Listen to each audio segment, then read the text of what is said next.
Hi everybody, it's me, and it's a very hot day, and as you can see, ugh.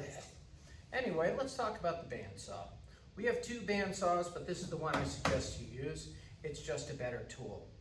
So, like every other bandsaw, it is a tool that has a blade located right here that goes up and down around these great big wheels, and it's great for making straight cuts, and you can also make gentle cuts.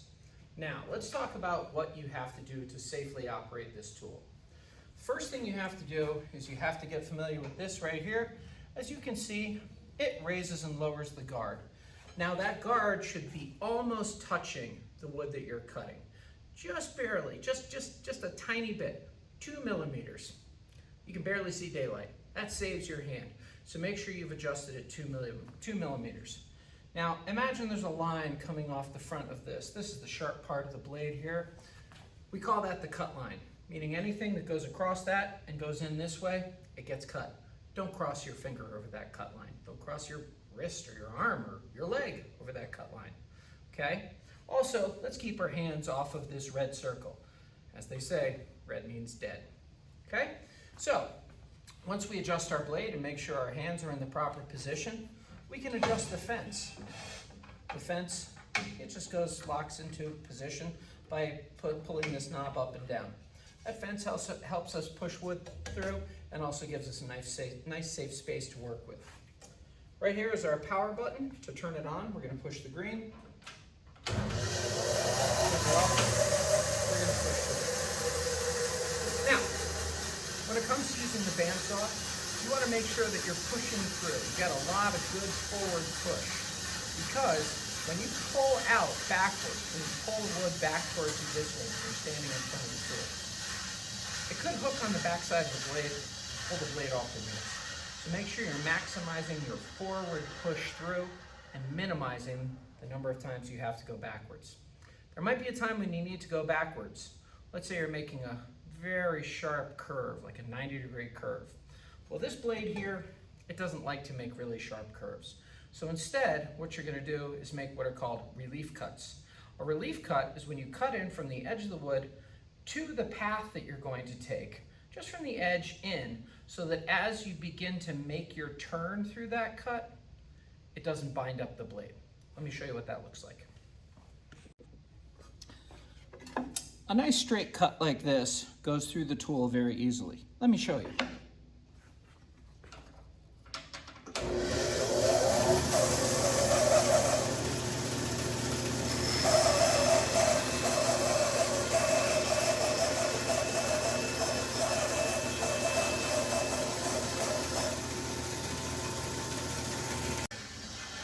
However, let's say you have to make a cut like this. You got to really go around a sharp corner.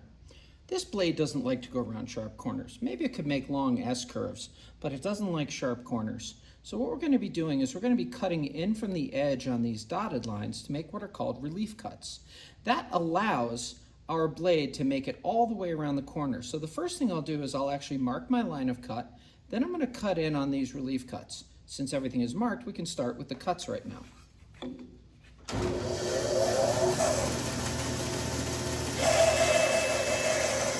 go right to the line, and I carefully back out. I'll do it again, and carefully back out.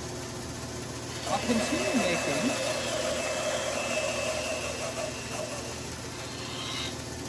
relief cuts.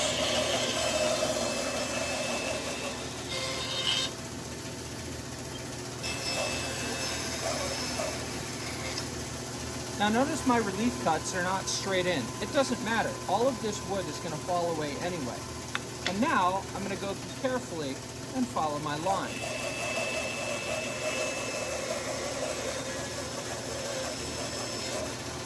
The advantage to the relief cut, as you can see, is it allows the blade to go around the corner, allowing you to reposition the wood.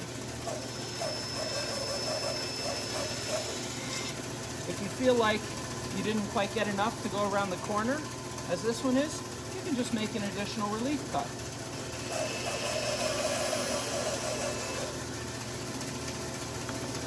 Change the direction of your cut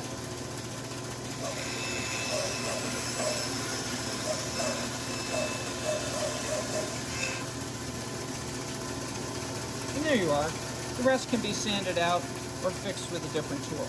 Those are relief cuts. Finally, when you're done working on the tool, please make sure you turn the tool off and let it stop before you walk away. Clean up any area that you've left, any mess that you've left, any wood that's on here. Remember, always let the tool stop before you do this.